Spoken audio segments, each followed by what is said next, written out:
আসসালামু আলাইকুম, সবাইকে স্বাগত জানাচ্ছি মাইশাস কিচেনে। আমার আজকের রেসিপি হলো চিকেন কোরমা। এই চিকেন কোরমাটা সাদা পোলাওয়ের সাথে খেতে কিন্তু খুবই মজা লাগে। তাহলে চলুন রেসিপিতে চলে যাই। প্রথমে আমি চিকেনটাকে ম্যারিনেট করে নেব। এখানে আমি 800 গ্রামের মতো চিকেন নিয়েছি আর চিকেনটাকে একটু কেটে কেটে নিয়েছি।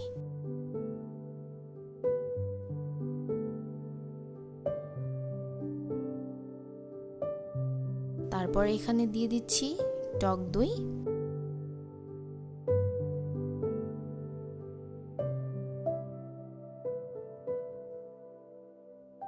ধনিয়া গুঁড়ো,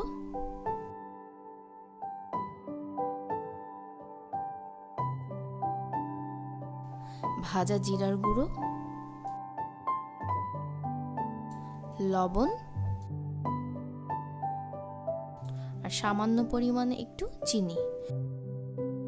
সবগুলো উপকরণ এখন খুব সুন্দরভাবে মিক্স করে নিব।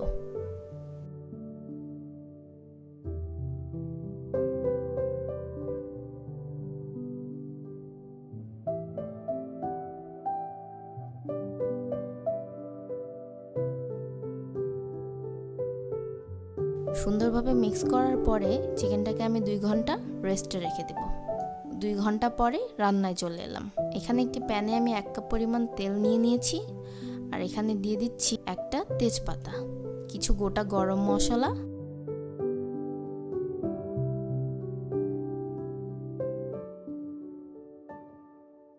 আর দিয়ে দিচ্ছি 2টার মতো পেঁয়াজ। পেঁয়াজটাকে আমি হালকা ব্রাউন করে ভেজে নিব। একেবারে খুব বেশি ব্রাউন না, শুধু হালকা ব্রাউন। তারপর দিয়ে দিচ্ছি 1 বাটি পেঁয়াজ বাটা, গ্রেভিটাকে একটু ঘন করার জন্য।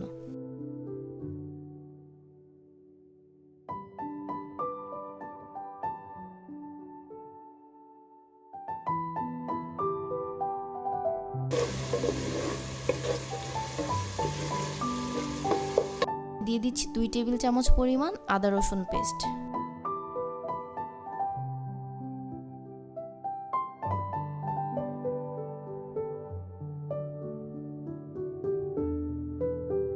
এক চা চামচ ধনিয়ার গুঁড়ো, 1 চা চামচ ভাজা জিরার গুঁড়ো। সবগুলো উপকরণ এখন খুব সুন্দরভাবে কষিয়ে নেব। আর দিয়ে দিচ্ছি স্বাদ মতো লবণ। মশলাটা থেকে তেল বের হয়ে আসা পর্যন্ত আমরা মশলাটাকে খুব সুন্দরভাবে কষিয়ে নেব। দিয়ে দিচ্ছি ম্যারিনেট করে রাখা সেই চিকেনগুলো।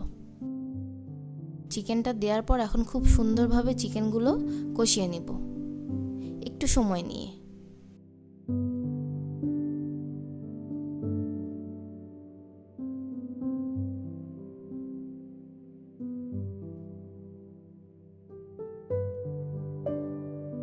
একটু কষানোর পরে চিকেনটাকে এখন আমি 10 মিনিটের জন্য ঢেকে রান্না করব। 10 মিনিট পরে চলে এলাম। একটু নেড়ে চেড়ে দিয়ে আবার 5 মিনিটের জন্য ঢেকে দেব, যেন চিকেনটা খুব সুন্দরভাবে সেদ্ধ হয়। চিকেনটাকে খুব সুন্দরভাবে কষাতে থাকবো। তারপরে এখানে এর পরের উপকরণগুলো অ্যাড করব।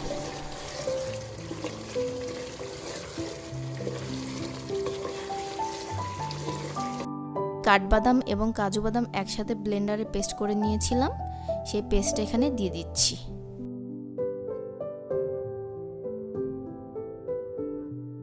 এক কাপ পরিমাণ দুধ। মাংসটা আমি শুধু দুধের মধ্যেই সিদ্ধ করব, পানি এতে ব্যবহার করব না। এখন খুব সুন্দরভাবে নেড়ে চেড়ে এখানে দিয়ে দিচ্ছি জয়ত্রী, 2 টুকরো পরিমাণ জয়ত্রী, আর দিয়ে দিচ্ছি 5-6টার মতো কাঁচামরিচ, সুন্দর একটা ফ্লেভারের জন্য।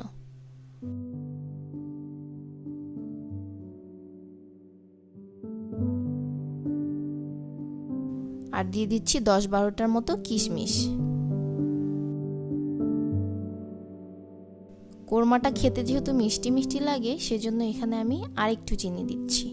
চিকেনটা ম্যারিনেটের সময় আমি একটু চিনি দিয়েছিলাম, আর এখানে আবার আরেকটু চিনি দিচ্ছি।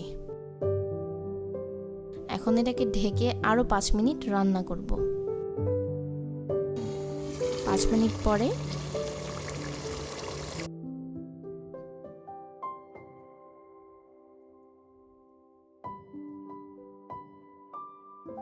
ঢাকনাটা খুলে আমি এখানে দিয়ে দিচ্ছি 1 টেবিল চামচের মতো কেওড়া ওয়াটার। যেহেতু এটা শাহি কোরমা, সেজন্য অবশ্যই আপনারা এখানে কেওড়া ওয়াটারটার ব্যবহার করবেন। আরও দিয়ে দিচ্ছি 2 টেবিল চামচ পরিমাণ ঘি। ঘিটা আমি একবারে লাস্টে ব্যবহার করছি, কারণ ঘিয়ের ফ্লেভারটা খুবই স্ট্রং পাওয়া যাবে।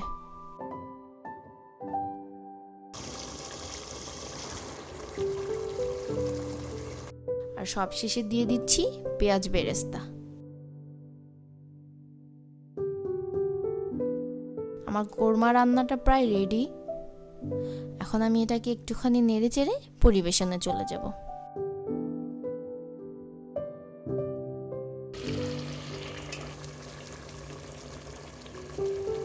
আপনারা অবশ্যই কোরমাটাকে বাসায় রান্না করার ট্রাই করবেন। এই কোরমাটা খেতে কিন্তু ভীষণ মজা, বিশেষ করে সাদা পোলাওয়ের সাথে। আপনারা অবশ্যই আমার চ্যানেলটিকে সাবস্ক্রাইব করবেন, লাইক কমেন্টস করতে ভুলবেন না। আর আজকের ভিডিওটি আপনাদের কেমন লেগেছে অবশ্যই আপনারা কমেন্টস করে জানাবেন, কারণ আপনাদের কমেন্টস আমাকে অনেক উৎসাহ দেয়। সবাই ভালো থাকবেন। আজকে এখানেই বিদায় নিচ্ছি। আল্লাহ হাফেজ।